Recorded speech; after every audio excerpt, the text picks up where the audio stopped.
Donc bienvenue dans Art System. Aujourd'hui, je voudrais vous parler d'un sujet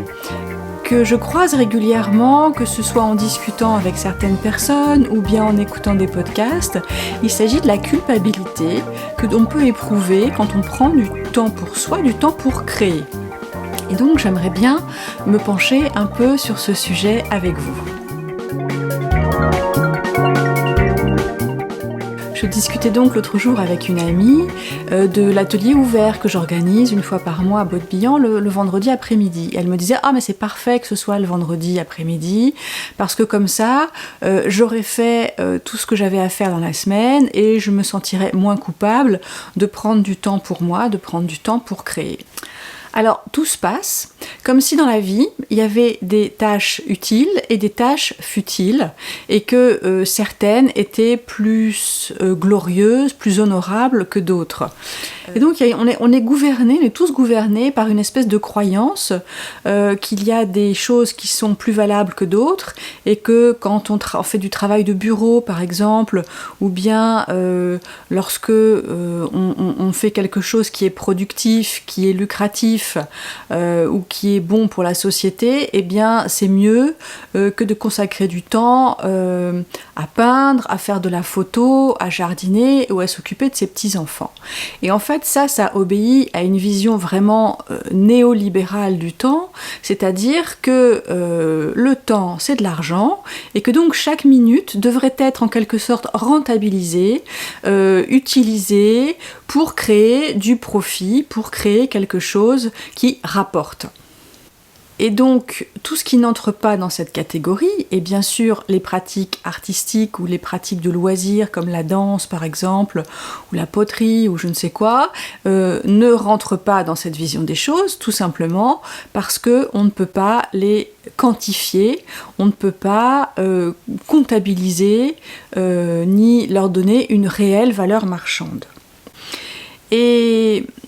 pour les femmes, le problème est encore plus aigu, en quelque sorte, parce que, traditionnellement, depuis des siècles, les femmes sont en charge du bien-être de ceux et celles avec qui elles vivent, que ce soit leurs enfants, que ce soit leurs conjoints, que ce soit leurs parents vieillissants, ou une famille un peu plus élargie. Donc, dans cette perspective, d'une certaine façon, il y a une équation qui s'opère dans l'esprit de certaines femmes. Si je prends du temps pour moi, eh bien c'est un temps que je ne peux pas consacrer aux autres et donc je les prive de quelque chose.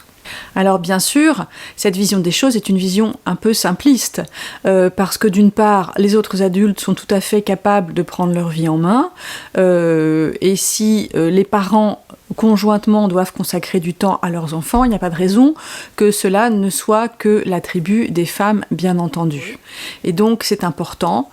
pour les hommes et pour les femmes de prendre ce temps-là pour faire ce qu'on a envie de faire, pour créer notamment, parce que la création, eh bien, c'est aussi dans l'ADN de l'humain et qu'on n'en serait pas là aujourd'hui s'il n'y avait pas eu un principe créateur derrière notre évolution. On est là pour créer, on aime créer et donc c'est quelque chose qu'il ne faut absolument pas négliger. Donc, la création, c'est quelque chose qui fait partie de nous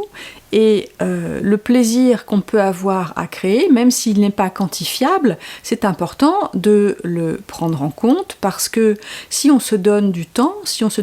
pour faire les choses qu'on aime, on va se sentir d'autant mieux, d'autant plus à l'aise, d'autant plus épanoui et ça, c'est quelque chose qui est extrêmement important. Et puis, dernier point, la générosité, le don, tout ce qui est fait à travers le bénévolat, tout ce qui est fait à travers l'art, les pratiques artistiques, ce sont des choses qui effectivement ne sont pas quantifiables, ne sont pas mesurables, mais qui existent bel et bien. Quand on est un peu déprimé un soir et qu'on ouvre un livre qu'on vient de trouver à la médiathèque et que ce livre va provoquer en nous de la joie, de l'émotion, du rire et complètement transformer notre vision de la vie, par exemple, eh bien, c'est pas quantifiable, mais ça a quand même eu un effet extrêmement important sur ce que l'on est, sur la personne que l'on est, et ça a un effet durable. De la même manière, quand on va voir un concert de musique, Ça peut être des bénévoles qui jouent dans une église, donc ça se convertira pas en termes d'argent, en termes de revenus, en termes de quoi que ce soit, mais les gens qui vont assister à ce concert, ils vont voir l'intensité qui se dégage de la musique, la complicité qui existe entre les musiciens, et tout ça, ça aura un effet sur eux, un effet bénéfique, un effet que personne ne peut mesurer, mais qui existe néanmoins. Et donc tout ça, il ne faut pas le négliger, parce que quand on crée ou quand on va voir le résultat de la création d'autres personnes, eh bien tout ça a un effet sur nous, ça nous fait réfléchir, ça nous fait réagir, ça nous fait du bien, ça nous apaise, ça nous rend joyeux, ça nous rend contents, ça nous rend curieux. Et tout ça, ce sont des choses qui ne sont pas mises en valeur dans la société, mais si demain elles venaient à disparaître, eh ben on serait bien embêté, on deviendrait vraiment, notre vie deviendrait aride et deviendrait sèche, et on n'aurait plus ce moyen de se relier qui existe à travers la création, à travers les arts, à travers toutes ces pratiques et tous ces comportements qu'on peut avoir et qui sont extrêmement importants. Donc il ne faut pas hésiter à remettre en cause ces croyances, ces injonctions,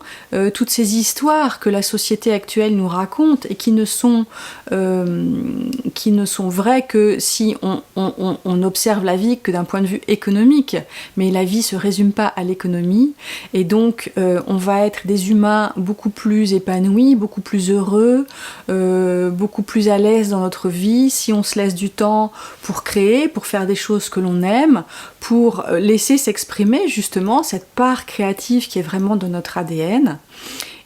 Donc, ce qu'il faut se dire, c'est qu'il n'y a aucune culpabilité à avoir de se garder du temps pour faire ces choses qui, certes, ne rentrent pas dans le schéma économique actuel, mais qui, néanmoins, sont extrêmement importantes, voire vitales. Et je crois que c'est d'autant plus important de cultiver ça, qu'on est justement dans une société qui met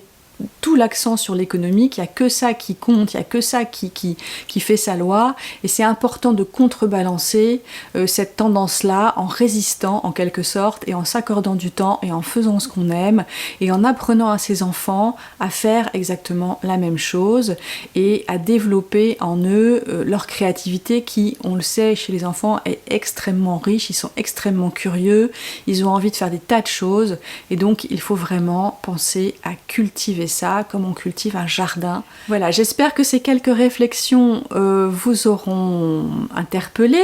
et que si jusque-là vous aviez un peu de mal à vous consacrer du temps, eh bien désormais ce ne sera plus le cas. Je vous remercie d'avoir regardé cette vidéo. Merci aussi à celles et ceux qui se sont abonnés. D'une part, ça me fait plaisir, et d'autre part, ça m'aide à être un petit peu plus visible.